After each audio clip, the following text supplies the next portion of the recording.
گھر والوں کو بتا چکا ہے۔ میں نے خالی صحن دیکھ کر پوچھا کہ تمہارے گھر والے کہاں ہیں؟ کہنے لگا اندر آؤ بتاتا ہوں۔ میں اس کی ہمراہی میں ہی اندر کمرے تک گئی۔ کمرے میں 2 مرد اور موجود تھے۔ مجھے دیکھ کر کمینگی سی ہنسی ہنسنے لگے۔ ان میں سے ایک نے کہا مال تو اچھا ہے، اس کی قیمت میں تمہیں 3 لاکھ دوں گا۔ یہ سن کر تو میرے ہوش اڑ گئے۔ اظہر میری سودے بازی کر رہا تھا۔ میں تو چکر کھا کر رہ گئی۔ اس سے پہلے کہ وہ مجھے کمرے کے اندر دھکیل کر کمرہ بند کرتا، میں نے بر وقت اپنا دماغ چلایا اور اظہر کو دھکا دے کر بھاگ کر مین گیٹ سے باہر نکل گئی۔ وہ تینوں میرا پیچھا کرنے لگے۔ غلام محمد ابھی اتنی دور نہیں گیا تھا۔ اسے دیکھ کر میں اسے پکارنے لگی۔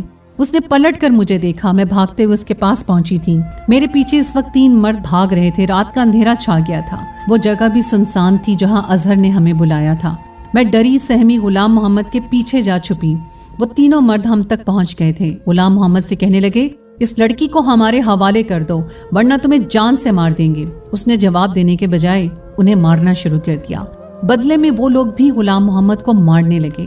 ایک شور سا مچ گیا۔ کچھ دیر میں لوگوں کا ہجوم سا لگ گیا۔ خدا کی کرنی یہ ہوئی کہ وہاں سے پولیس موبائل گزر رہی تھی۔ پولیس کو دیکھ کر وہ لوگ بھاگنے کی کوشش کرنے لگے لیکن پکڑے جا چکے تھے۔ پولیس کب سے ان کی تلاش میں تھی۔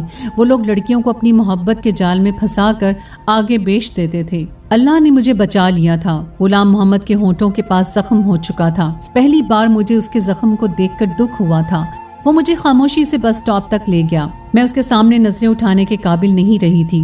وہ ان پڑھ ہو کر بھی باز ظرف نکلا تھا۔ مجھے اپنا آپ اس کے سامنے چھوٹا سا لگنے لگا۔ وہ مجھ سے پوچھنے لگا کہ زارا کہاں جانا چاہتی ہو؟ اپنے والدین کے پاس؟ میں نے کہا مجھے آپ کے ساتھ جانا ہے۔ میری بات سن کر اس نے مجھے بڑی حیرت سے دیکھا تھا۔ میں اس کے ظرف کے سامنے ریزہ ریزہ سی ہو کر رہ گئی تھی۔ میرے ماں باپ نے میرے لیے ہیرا چنا تھا، بس میں ہی اپنی کم عقلی سے کانچ کی چمک دیکھ کر اپنے ہاتھ زخمی کرنے چلی تھی، لیکن بر وقت بچ گئی۔ غلام محمد نے مجھ سے دوسرا کوئی سوال نہیں پوچھا اور مجھے گاؤں لے گیا۔ میں نے غلام محمد کا زخم دیکھ کر فکر مندی سے پوچھا کہ غلام محمد تمہیں ہوا کیا ہے؟ وہ کہنے لگا بس سے اترتے ہوئے گر گیا تھا اس لیے چوٹ لگ گئی۔ میں اپنے اندر بہت شرمندہ سی ہو کر رہ گئی تھی۔ میں نے اپنے شوہر کا بظاہر دیکھ کر اسے کیا کچھ نہیں سنایا تھا، لیکن اس نے میرے ساتھ اب تک بھلائی ہی کی تھی۔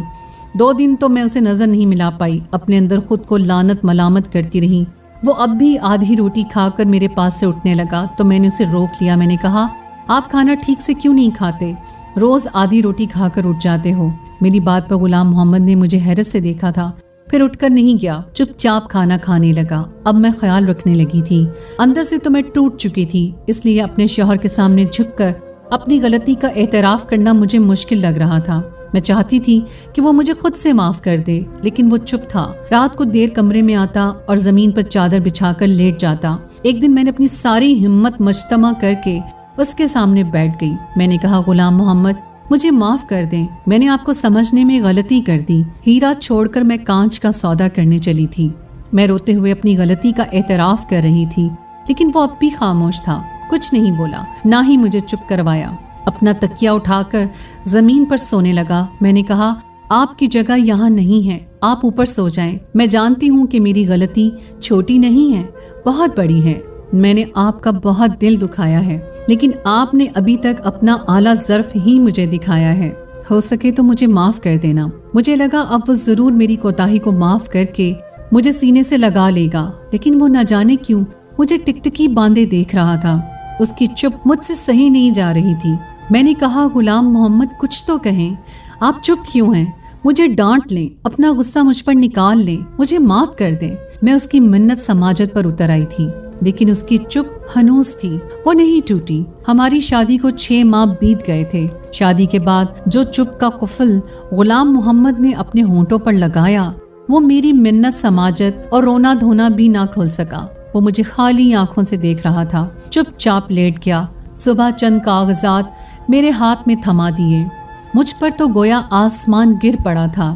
میں تڑپ تڑپ کر رونے لگی، کہنے لگی غلام محمد مجھے طلاق مت دو۔ میں اس کے سامنے رونے بلکنے لگی، کہنے لگا تم پڑھی لکھی ہو، اسے پڑھ کر سائن کر دینا۔